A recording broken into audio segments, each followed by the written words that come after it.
মা জগদম্বিকে, তুমি সর্বময়ী বিশ্বের ঈশ্বরী, বিশ্ব সংসারের আশ্রয় স্বরূপা, এই অখিল ব্রহ্মাণ্ডে সর্বময়ী কর্ত্রী।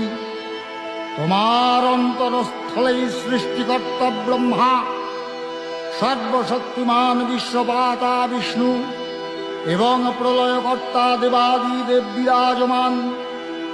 তুমি দেবগণের আধার স্বরূপা, দেবতাদের ও পিতৃলোকের পরম তৃপ্তিদায়ক স্বাহা সধা হব্য ও কব্যরূপে প্রকাশমানা।